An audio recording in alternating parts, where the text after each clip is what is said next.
Welcome to the Quasi-Chaotic Podcast Prelude Episode 2, where Jesse Sommer and I, Najib Al Chamaa, explore topics about self-actualization, living to our fullest potential. We cover questions such as, is talent a myth? Am I genetically predisposed to being a loser? What lifestyle best facilitates living to one's fullest potential? And, are there better ways to brush our teeth? If you happen to be 2 chromosomes away from a chimpanzee, as you most likely are, you may have been eluding existential questions that would have you question your materialistically or spiritually unproductive ways out of fear of bursting the bubble you may have been comfortably incubated in. In this episode, Jesse and I discuss what it means to be an average Joe and why such a phenomenon exists in the first place. As always, thank you for supporting the beginnings of what Jesse and I insist on being conversations the world needs to hear about. Without further ado, let's get into it. Hey Jesse, nice to see you again. Nice to see you, Najib, as always. As always, we got to work on these introductions, man, but I'm sure we'll figure it out at some point. Well, Jesse, today's topic, and this is, I think, a good place from which to depart our widely interesting conversations that we'll have as the weeks and days pass. I want to start off with a rather controversial topic, and I think much of what we'll talk about will be controversial, but today I want to talk to you about the average Joe. Do you know what an average Joe is, Jesse? Well, I think I understand the concept of an average Joe. It's sort of saying that there's some typical human being that, doesn't stand out from the crowd too much, lives a very average life. It's nothing too dramatic or exciting. Does that fit the bill? That's pretty much exactly it. I took a definition from online, and you were pretty much spot on. What I read here was, it is a colloquial term used primarily in North America to describe a typical everyday person, especially someone who is considered to be ordinary or unexceptional in terms of abilities and achievements. And I should preface actually this conversation by saying, listener, as you listen, you may be wondering if you're an average Joe. What I'd love for you to do, what Jesse and I would love for you to do, is just to pay close attention how it makes you feel, right? Question why it makes you feel the way that it does. And it may come down to what you want in life, right? There's no right or wrong answer, I don't think. Jesse, would you agree? No, I think, talking about right and wrong in itself is questionable because, it depends on the perspective you're coming from. And, some cultures, they don't even believe in right and wrong. So exactly right. Yeah. Well, there's speaking of right and wrong, there's something called epistemological fallibilism. Fallibilism actually is the correct term, but we'll come back to that. But that's essentially a perspective. No, you can't throw that word out there and not explain what it means to the readers. No. Tell us what it means. It's a tongue twister. The reason I didn't want to come back to it is just because I don't know if I'll be able to say it right again. But here, let me give it a shot. Epistemological fallibilism. There you go. Nailed it. What that is, Jesse, is a perspective in which there's no way we can say for sure that what we believe is true is in fact objectively true. And that has a lot to do with our human condition. But that's basically a viewpoint in which, sort of a nihilistic point by which, well, we can't really prove anything because we're limited to our senses. But that's a whole other conversation that takes us down a very interesting rabbit hole. But what we're trying to say here is, again, if you feel like you're an average Joe, you ought not to take offense to it. And we just love for you to think about it because that's the whole point and purpose of this conversation today. Okay? So I was wondering what the main point was because, is there anything wrong, so to speak, with being an average Joe? And also, from some philosophical perspectives, in spiritual perspectives, they would say that every single human being is a form of the universe's great energy, and Mm. everyone has something magical about them. Everyone has something special about them, unique about them, like a snowflake. So just because someone's life might look quite average from the outside, who knows? Maybe that person's just got this one thing that only Mm. they know that's really, really special. And so maybe being an average Joe actually includes some hidden special talent that only the person knows. I don't know. Such as the rationalistic outlook of humanism, that essentially attach a prime importance to human rather than divine or supernatural matters. I just read that off of Wikipedia. But yeah, I totally agree. And like you mentioned earlier, culture plays a role because a lot of Eastern cultures are collectivist cultures, which take the importance off of an individual and onto the collective well-being, whereas individualistic societies, they place more emphasis on individual success and accolades, and that's worth taking into consideration. So, Jesse, I want to take a step back, and I like to often start with the ancient Grecians, because I feel like they got something right, because they are highly regarded and considered the birthplace of Western civilization, right? From the democracy to Mm. modern philosophy, the Olympiad to modern science and theater. What makes the ancient Greeks so appealing is their ability to sort of understand the world, make sense of it, and exercise, the lessons they derive from such questions. Um, did you know that there's a pronoun? Was it? I don't know how to pronounce this, but pronaos of the. It's essentially like a temple, and carved onto it was what the Greeks would and very much believe by is know thyself. It was I think at the temple of Apollo at Delphi. Know thyself was carved into the temple. Know thyself. That's all. Just those two words. Well, I'm sure there's more written down, but those stood out, and I feel like that has a lot to do with why there was this uh, just outgrowth of modernity and technological advancements and everything else. Because I think there's something there to explore and learn about. So, are you saying that because the Greeks, as a culture, looked within themselves, that's one reason they were able to affect the external world that they lived in? That's exactly right. And this Okay. is, I suppose, a philosophical topic as well, given the subjective nature of our experience. And if one is to, question what they are, the self, then in a way they could essentially mold what they see and experience and essentially reappraise it all into something that is more coherent and useful. Um, but let me just tie this back to, or why I brought up the ancient Greeks to begin with, because there's this word that I think is very relevant to the topic of the average Joe. Okay, because what we Okay. want to figure out is why is the average Joe, right? So we spoke about what Why is it. does the concept even exist? Yeah. Yeah, exactly. So we spoke about what it is, but why is it? Why is the average Joe a thing even to begin with? And I think the ancient Greeks have something to help answer that, which is it's a term they call doxa. I'm sure I'm Okay. mispronouncing it, but actually, doxa is the suffix of orthodox, whereas where orthos is right or correct, and doxa is essentially a word that has a few meanings, but it essentially means opinion, belief, or probable knowledge. Okay, so when you say Okay. orthodox, essentially correct belief, right? Um, and in religious circles, it could also mean praise, glory, or honor, doxa. So you may be wondering, well, what the hell does it have to do with the average Joe? Mm. Well, doxa is essentially, right, opinion, belief, probable knowledge. Actually, Plato he relegated doxa to a belief unrelated to reason and the opponent of knowledge.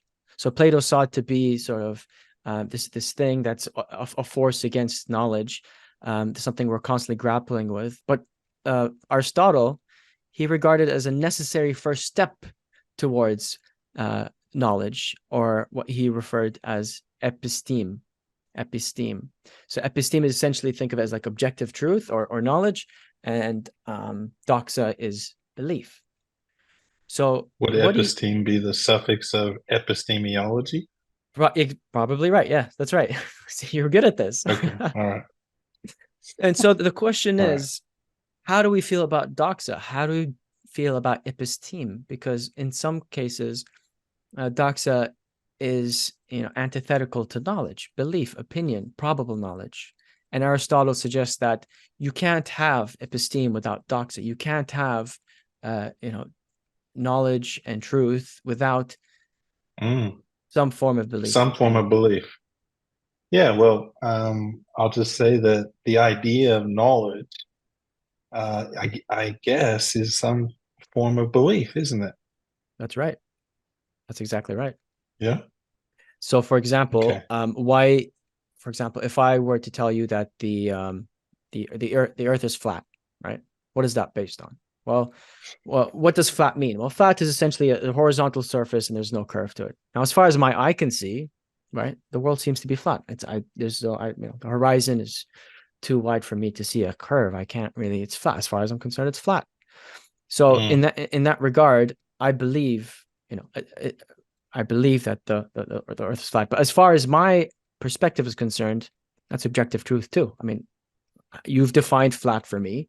What I see is flat. It fits the definition, and therefore the Earth is flat. So in a way, every science is essentially based on such beliefs and observations, and that isn't to say that uh, all things scientific are questionable. It's just that uh, all science is based off of hypotheses, opinions, beliefs, right? Because you have to test a mm. hypothesis in order to claim for it to That's the be scientific externally method. valid. Yeah. Exactly right. So in a way, Aristotle, I think, had the right idea. I don't think they were necessarily disagreeing with one another. Um, but let's talk about doxa and the average Joe, because in my opinion, I feel like So for the average Joe here, we're saying let's talk about belief and the average Joe. Really? When we say doctor? yeah, we're talking about, well, does docs have anything to do with the average Joe? Okay. All right, and it's going to be this journey we're going to take ourselves and our listeners on. Okay, because doxa is this, its ancient form is what we just described, but more recently, sociologist and public intellectual Pierre Bourdieu, I like to say his last name, he referred to the concept of doxa as something that goes without saying because it comes without saying. Okay. Um, Whoa. yeah, that's right. So Deep.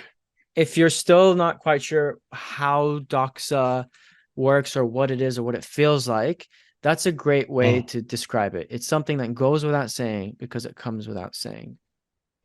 Can you Okay. give me an example? Sure. So, for example, gender roles in society, it has to do with self-set goals, aspirations, ambition, essentially all or much of what we commit ourselves to without questioning, right? Because it's just something we've grown up with, around, has been osmotically imparted by society, our upbringing, and I think, and this is a long-winded way of saying, uh, that has something to do with why the average Joe is a thing to begin with. Okay. Interesting. Let's hear more. Let's hear more about it. Okay. So doxa refers to a particular state of being we inherit, right? So again, these opinions, Mm. beliefs, these things that uh, go without saying because it comes without saying. Now, And so would you say that language has a big part of this because when you're born into the world, Mm, you don't know any language, right? And everything then gets taught to you like this is milk and this is your mother. And you get taught all these ideas by people naming them for you, mm, right? mm. So do you think language plays a big role in this construct? That's very interesting. Actually, I was studying that recently because I'm doing this degree in psychology, and there's a lot to say about this, but language does very much influence temperament and beliefs in very subtle ways, which we can come back to. But language is more of a learned phenomena, whereas I'm more referring to these, um, patterns of behavior, right? Mannerisms. Mm. And a lot of this is, culturally imparted, right? Societally imparted. Um, and what an average Joe, as you mentioned, is somebody that doesn't necessarily stand out. They're considered to be ordinary or unexceptional Mm. in terms of their abilities. Now, when the moment we say ordinary, unexceptional, immediately we're making a judgment call, right? Because that's to be ordinary is to be ordinary relative or unexceptional relative to everyone else. You see I where I'm don't know. going with I this? think ordinary Mm, and unexceptional are two different things to me, right? mm, Even though, like in Australian colloquial slang, they mm, say, "Oh, how is that pizza? Oh, pretty ordinary," right? It's in mhm, that context, it's a negative, right? But ordinary, like, oh, how was your day today? Oh, it was an ordinary day. You know, mm. it's not net. It can be pretty neutral. Whereas if you say somebody is what was the word that you said? Unexceptional. Yeah, unexceptional. That's more of a judgment to me that's really saying this this is not as good as others. Whereas ordinary sort of it's like a you are like others. Right. I agree with you. All I'm really saying is, well, it's relativistic in nature. So how do you know this pizza is ordinary? Well, because I've tried these other pizzas and those were a Mm, lot better, right? And so what I'm trying to say mm. here is our definition of the average Joe necessarily insinuates a comparison, comparing one with another, right? That's what the average Yeah. Joe is. It's somebody out of the bell curve. They're somewhere in the middle. They're not on the tails. They're the average Joe, right? And that's What would be below the average Joe? Like, because we said unexceptional, but if they're in the middle, that infers that there's a group that are below the average yeah, Joe, yeah, right? What underachievers. would they be? Okay. Yeah. Um, so now let's see how we can tie in doxa and our learnings of doxa with the average Joe, because like we said, doxa is the domain of opinion, belief, and problem knowledge. All this imparted um, doxa makes for the average Joe because this person essentially inherits. This is why this is now we're getting to the meat and potatoes. Inherits uh, dreams, ambitions, mannerisms, behaviors, the way you dress, the way you hold cutlery, how you hang toilet paper, the way you brush your teeth, your mating checklist, everything. To a certain extent, I shouldn't be absolutist, but most things are derived of doxa. Okay. Okay. And the question now is, well, what's wrong with that? Right? What's wrong with doxa, Najib, right? And Jesse? Um, and that's something I'd love to talk about. So, what I'd love to start with is there anything wrong with the average Joe? What comes to mind when I ask such a question?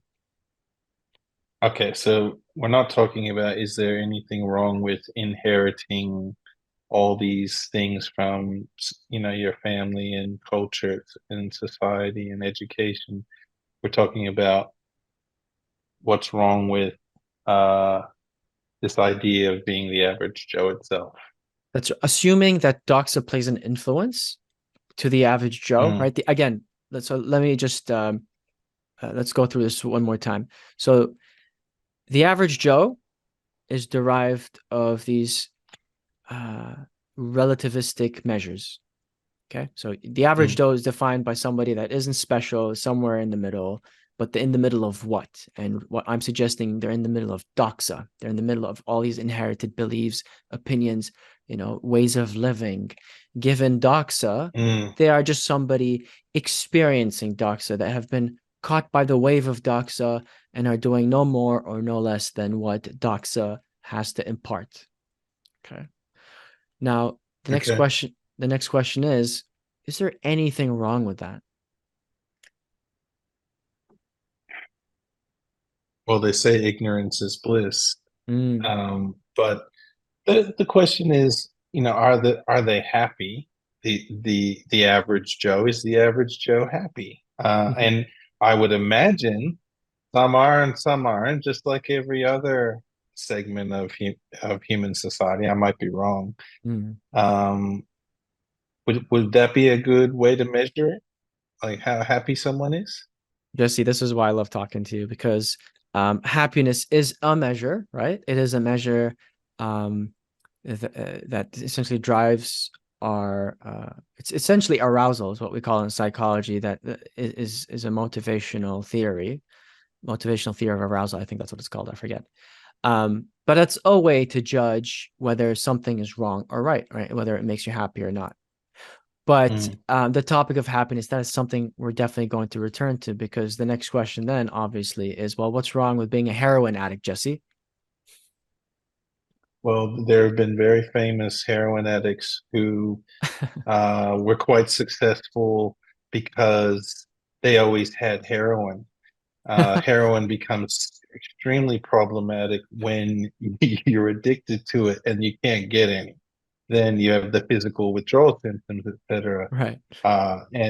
And most people who are heroin addicts, um, from my understanding of our society, um, often can't get it. Whereas I Right. think there was a famous writer, was it Burroughs, who was a heroin addict, and like William Burroughs, he always, because he was successful, he always had some, right? And for him, it wasn't a problem, and he was pretty happy, from what I understand. But I might be wrong, because So writers aren't Jesse, often happy anyway. what you're saying is the problem with being a heroin addict is the supply. Okay. Kids, if you're listening, listen, you gotta everything we're saying is a joke and you shouldn't take it seriously, and heroin is bad for you. Um Mm. that caught me off guard, Jesse. But the topic of hedonism and the use of happiness to judge success is definitely a part of the equation, right? Because again, coming back to the question of, well, why is it wrong to be an average Joe? And the problem is exactly what we just spoke about, which is, well, what measures what's right or wrong? What is it that I want from life, right? And this is a Mm. question that I always ask everyone I come across: is what is it that you want in life? And actually, recently I was at this social gathering. It's called Millennial Crisis. And as you Mm. would imagine, it's a social outing event for millennials. And there's these rooms with facilitators, and essentially we've got questions like, "Oh, well, what's the difference between purpose and passion?" Right? And we sit there and talk about deep and meaningful topics. So during those conversations, I always ask the question, well, what is it that you want in life, right? What is it that you want? Because again, the topic of whether being an average Joe is right or wrong is entirely dependent on what the average Joe wants from life or the person wants from Mm. life. And I just was not able to get an answer. And there was almost always this general consensus, this agreement that, well, none of us know and nobody would know. And in a way that's what I think had a lot to do with the problems everyone was having. So just to clarify, this room full of millennials, Mm, would you consider them to be average Joes? Because if they were getting together to talk about meaningful mm, things, mm. maybe you just were in a room of people that weren't really average Joe. That's a great question. And I would say, given how little I knew about them, I would say some are, some aren't. And obviously, it depends on what the average Joe is for every given generation. but it's essentially again somebody that is considered ordinary with unexceptional in term and is unexceptional in terms of abilities. So it's quite subjective. It's just that what they wanted from life wasn't something that was very forthcoming for most of them. So whether they were an average Joe or not, when you ask them the question, what do you want from life? Everyone seemed to be challenged by that question. That's right, and that strikes me as odd. I mean, if you're 28, 30 something, right, at that point, you would very much assume that they have some vague idea of what it is they have, of what it is that they want from life. Right? You would think for a second that, look, surely they spent an inordinate amount of time thinking about why the hell they're here. Why are they here? Why do you Right? make that assumption, though? Why do you think that human beings, by default, spend a lot of time thinking about why they're here? What gives you that? How do you make that assessment? Jesse, that's what we're here to find out. That's what we're here to figure out. Is that's something I can't seem to wrap my head around for whatever reason. And I think it has to do or is correlated with the average Joe. Mm, And all of us, in my opinion, start as an average Joe. Whether it's mm, through schooling, you don't really start forming and deviating from social norms until you mature. Into, I don't really know what I'm sure there's the psychologists have put a date on this, maybe 14, 16, 17 years old. I think at that point you start forming your own opinions and going, actually, you know what? My parents don't really know everything. You know what I mean? Sometime around that age is, I think, when people start deviating. And so mm. what I'm trying to say here is, um, at that point, surely students and people and young adults would question what it is that they're doing and why they're doing it. But we get so ingrained in doxa, right, in the daily commotion of expectations, beliefs, and distraction, which is a topic we'll come to in another episode, that we sort of lose sight of what I think are perennial questions, are very important questions we ought to ask ourselves. That is, why am I here? What's the point of this? What do I want in life? And why?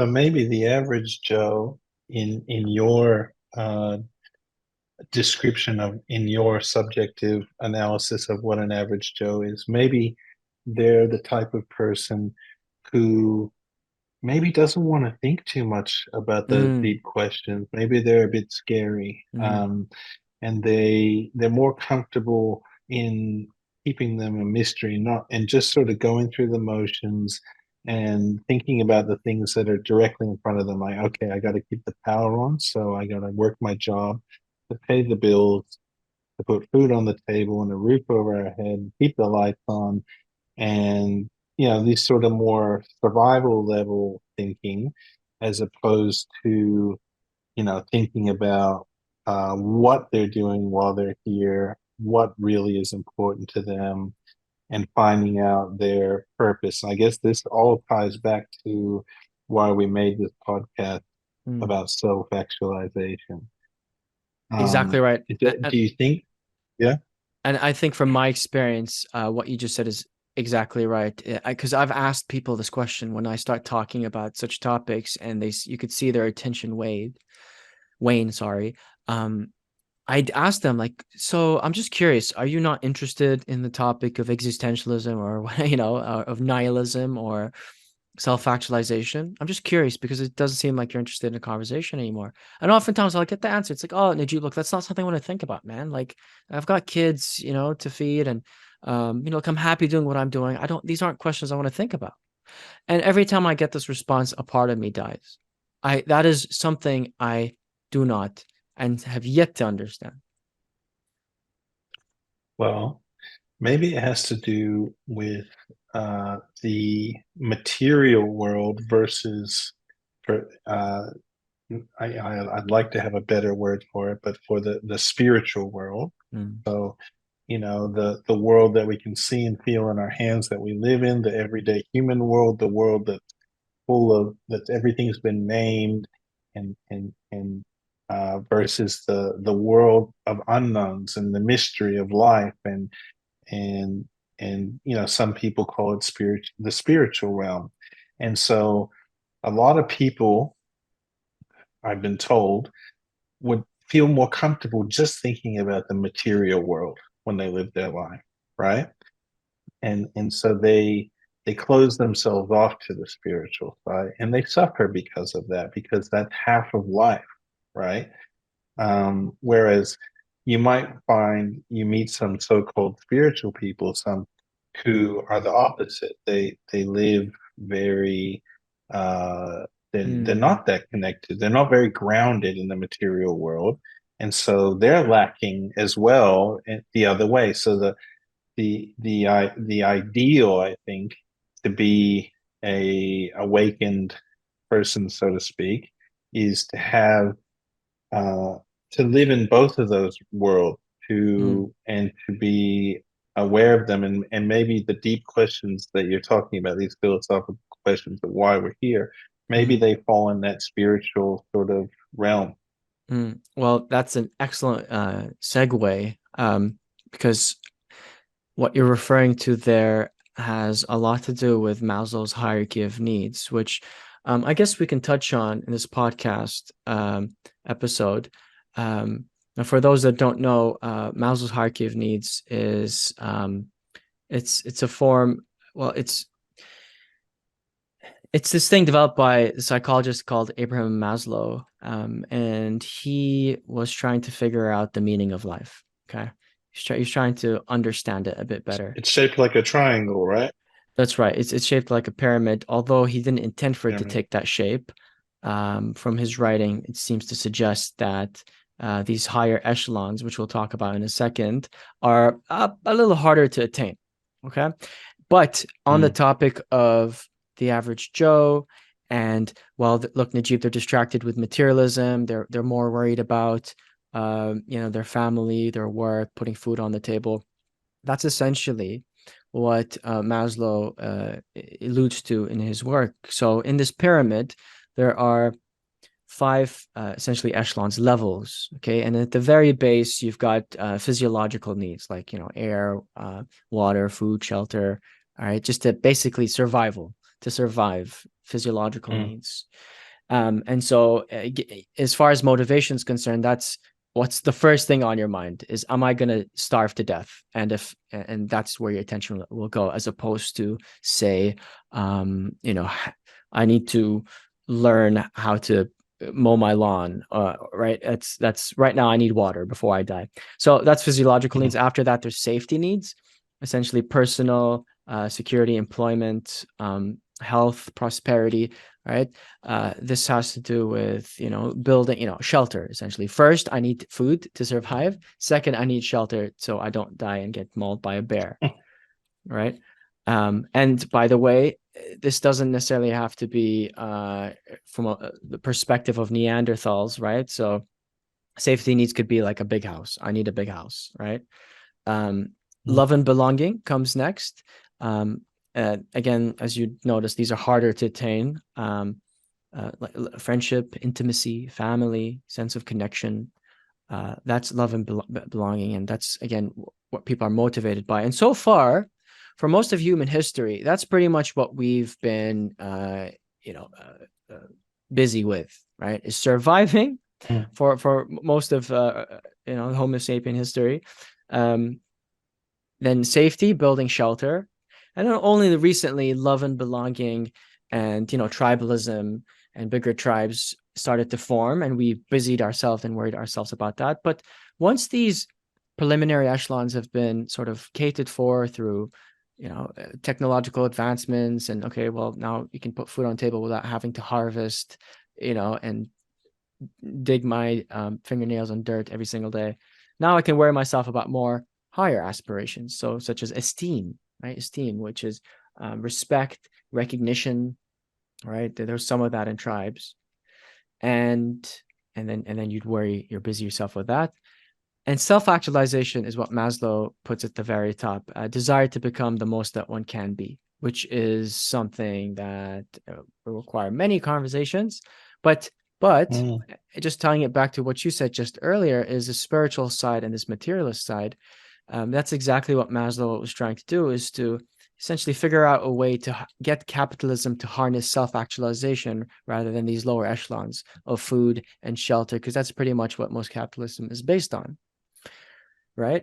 So you have people that pursue materialistic endeavors, and they're essentially ingrained in the bottom echelons, right? So they essentially have a bottom-heavy pyramid, right? And this is why you may come Mm, across these very wealthy, rich people that are just depressed and there's no meaning in life. And what's the point? And they commit suicide. You're like, dude, you got all the money in the world. What are you doing? I wish I had that money. mm. And so they have bottom heavy pyramids. And a lot of people, they aspire to become There's a that. very famous sorry to interrupt, but there's a very famous Australian billionaire who is in the media and renowned for having to battle depression. Mm, And to a lot of people, being a billionaire, having $1,000 million or more mm. is, fulfilling some of their main dreams in life. Because in a material world, in a material society, people often focus on, you know, having nice things and being able to have so-called financial freedom. When you have that much money, you could essentially solve poverty in continents if you wanted to. It's amazing. If you wanted to. If you wanted to. I mean, Mm. we have to talk about this someday, how like Jeff Bezos can literally be Batman if he wanted, but for whatever reason he decides to hang out with some silicone filled who knows what at parties in Ibiza. But let's not go there. I think one thing I wanted to say is really interesting is Mm, you were saying that technology helped us so that we don't have to work out in the fields so much anymore. We've got these machines that do it. But at the same time, the technology seems to be affecting that third level of the hierarchy because when we were in tribes, we were very close knit. We lived in villages, everyone knew each other. Now, with technology, you hear that millennials and the newer generations of humanity, a lot of them feel like they're the mm, loneliest generation in mm-hmm, history, right? They think they're more connected than ever in one way via mm. social media and the internet, etc. But a lot of the time they feel lonely. Oh, that's an amazing question for us to pursue, and how the more options we have, the less we pay attention to each encounter, or how each encounter becomes less important. That is, my goodness, we have so much to talk about. But just to um, plant a flag here, we talked about Mm, bottom heavy pyramids, which again, people mm, stray away or repel from the question or existential questions of what is meaning and what's best for me, because they're so ingrained in these lower echelons. Whereas you mentioned there's some people that spend too much time on the spiritual end, neglecting their personal physiological needs. So think of, say, very passionate monks that live in caves. For essentially what's happening there is they're neglecting the bottom echelons of the pyramid and pursuing self-actualization, and this sense of universality. There's been renditions of Maslow's hierarchy of needs, um, but and I think this topic of universality is something Maslow was working on before he died. But I think as far as our conversations are concerned, um, uh, exploring living to one's fullest potential, I think, is a good start before we start talking about mm. universal aspirations. But let's tie this back now to doxa, okay, and the average And Joe. to the average Joe, That's yeah. right, because we're trying to figure out, well, why is the average Joe, right? Um, and it has a lot to do, in terms of what we discussed, to do with what's imparted, right, by society and so on. Mhm. And a lot of it has to do with our monkey needs, and a lot has to do with these aspirations that are not set by others. But a lot of it stems from not wanting, or a lot of it stems from not wanting to pursue the question of, well, what is meaning to me, right? In other words, what Mm, is wrong with being an average Joe? And the first thing that came to our mind was, well, if it makes you happy, that's something that would dictate whether being an average Joe is good or not. So this brings us basically to the main topic here: is Well, what is meaning to a person? As far as I'm concerned, I'll throw in my 2 cents. I want to live to my fullest potential, right? Now, this is subjective. This is unique to many viewpoints. And for example, um, actually, it's quite subjective in the sense that you could still want to live to your fullest potential and still be spiritual or have an individualistic viewpoint or a collectivist viewpoint, because to live to your fullest potential is to make as many of your family members happy, for example, or your society happy. And I think if there's anything worth pursuing, it ought to be living to our fullest potential. And how do you feel about that?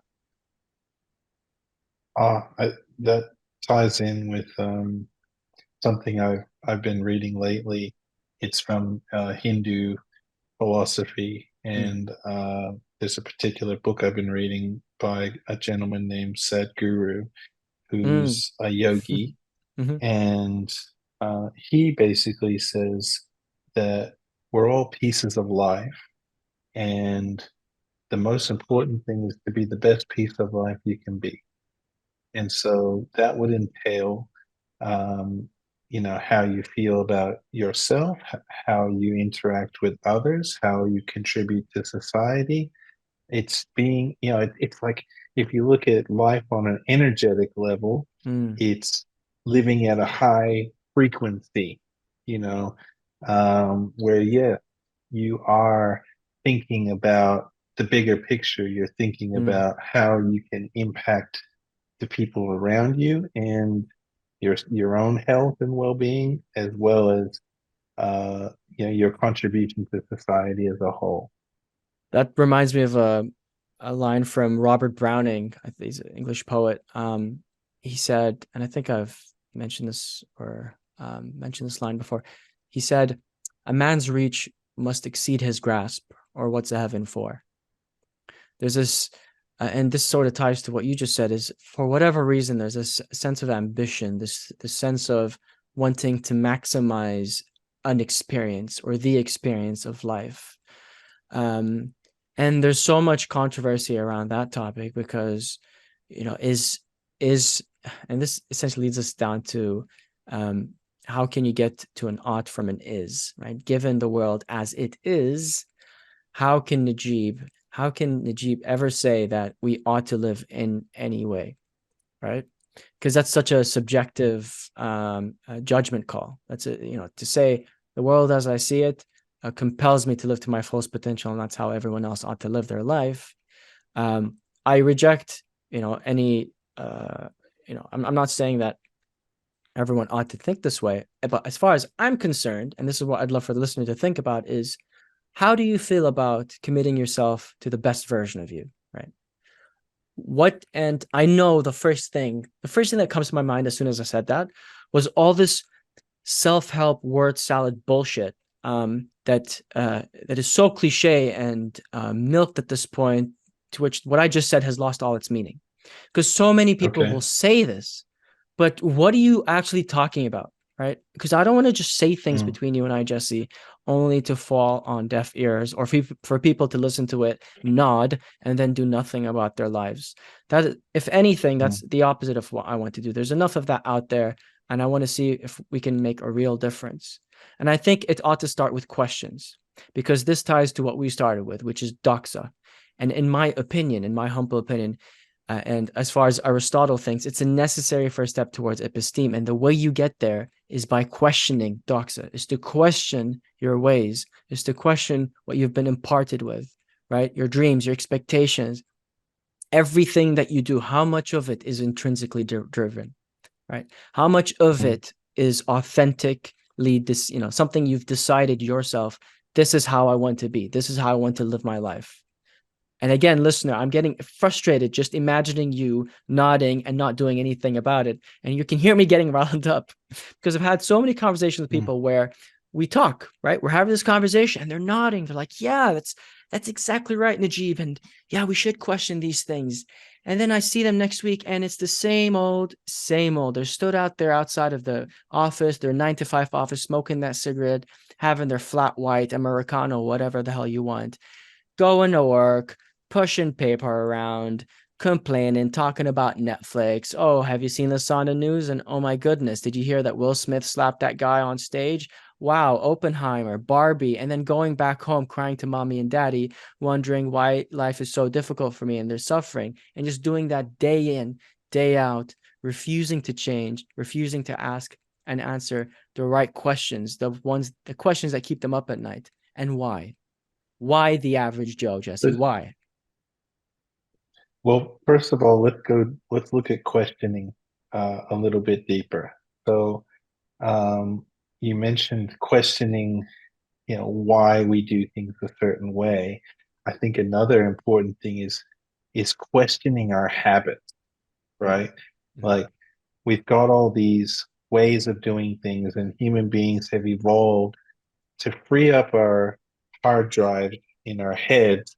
We once we've done a certain activity a certain number of times, we can do it automatically, right? Without thinking.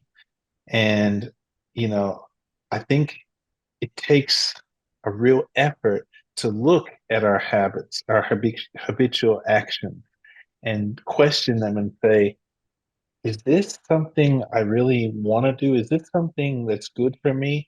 Is this something that I'm proud of? And if not, can I change it? Am I willing to change it? And if I do change it, what might happen? So is Mm, in the idea of doxa, which I'm still getting my head around, mm. is our habits part of that? Is That's right. Yes. because a lot of our habits have been taught to us, Mm, um, but also and some of them are just a product of our environment by accepting what's around us. You know, like everyone else watches TV and has a TV in their living room, so we need to have a TV in our living room and watch TV all the mm. time. And then you get to a certain age and you're like, geez, how many hours have I spent watching TV in my life? I do like stories and I do like Unbelievable. these things, but what could I have done with that same Mm, time that would have made me feel like my life had more value or that it had more meaning, mm, right? mm. So yeah, I that's what I want to look at a bit deeper. And that's what I would love listeners to think about is again, I can see it. It's like, yeah, well, what's wrong with watching TV and time well spent is time not wasted. I beg you to question that, right? Why have you convinced yourself that that is the way that, oh, well, Najib, watching TV is normal and I'm having fun since I'm having fun. I'm not wasting my time. But have you considered the alternatives? For a moment, sit there and ask yourself this question. What if I'm wrong?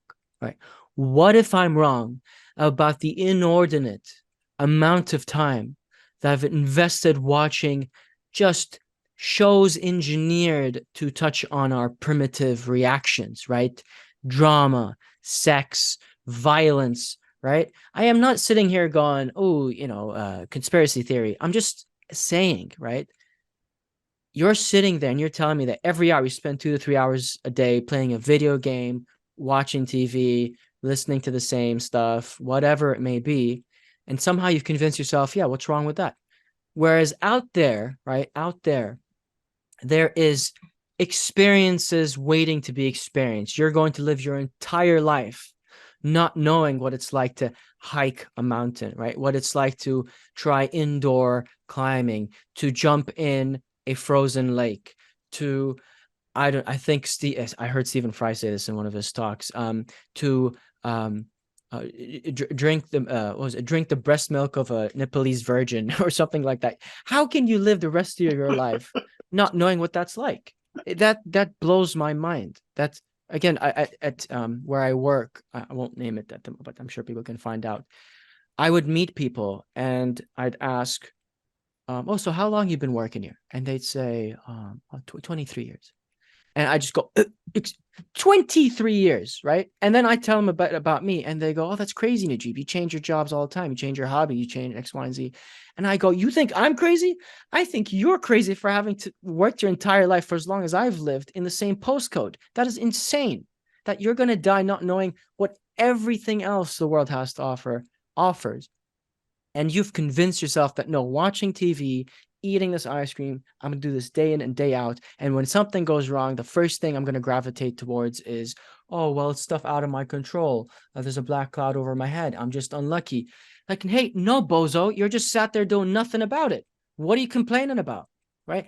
And to answer your question, because you said earlier, it might have to do with, these habits, maybe, how do we ask these questions? Why don't we ask these questions? I think it has a lot to do with control.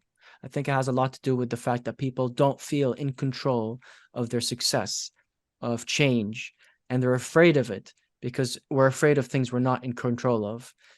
Uncertainty. This has a lot to do with training the amygdala, right? This fight or flight reaction. We have to potentially survival situations. And it has a lot to do with survival mechanism, by the way, curiosity, and that's a topic for another day. And I'm just conscious of the time, but I think that's what I think about the average Joe, right? I've told you what I thought, what I want from life, what the meaning to my life is, and that is to live to my fullest potential. And how we do that is the whole point of our conversation. So I just want to say this is, if you have any vague interest in living to your full potential, and like we said, it doesn't have to be the case. Some cultures, that's not something they prioritize. That's fine. That's perfectly fine. And I'm not saying, and I'm sure Jesse isn't saying that there's something wrong that you're doing. I'm just saying that if you have any vague interest in maximizing experience in this finite time you have on this blessed planet, you got to listen to what we have to say, because that's something we're trying to figure out as well. I think I've got some answers. Jesse's got some amazing insights. And Jesse, why don't you wrap this up with something profound and deep? Profound and deep. Okay. I put you on the Look, spot. the thing that came to my mind at the end there was to do with focus. And maybe an average Joe is someone who gets stuck in this type of living, like scrolling through your social media on your phone, etc., which doesn't take a deep focus, right? Like, I've heard about this guy, the guy who Andrew Carnegie. He's like a petrol guy, right? One of the first, of course. And he made so much money, and the rest of America was like not doing that well, and the government was not doing that well, and the government said, well, look at this guy and how much money he's got. He must be doing something dodgy, So they came and they checked his books, and to see if he was doing anything fraudulent under the table, etc., and everything was above board. And they said to him, how are you able to do this, like to be so successful? And you know what he said? He said, all right, I can sit down and focus on one thing for 5 minutes without thinking about any other thing. Can any of you do that? And he's saying this to like really, high level politicians. And he said, give it a shot. And they sat down and they tried to think about one thing, and they could only last a few seconds, and then their mind wandered to something else. And he said, see, it doesn't sound hard, but that is a superpower. And so maybe this idea of being able to focus on one thing is part of this pathway towards self-actualization, because by focusing on one thing, maybe you get closer to achieving meaningful outcomes in your life. Thanks again for taking the time to listen to the Quasi-Chaotic Podcast Prelude. We'd very much appreciate your feedback, what you liked, what you didn't like so much, and any suggestions you may have. Until next time, stay serendipitous.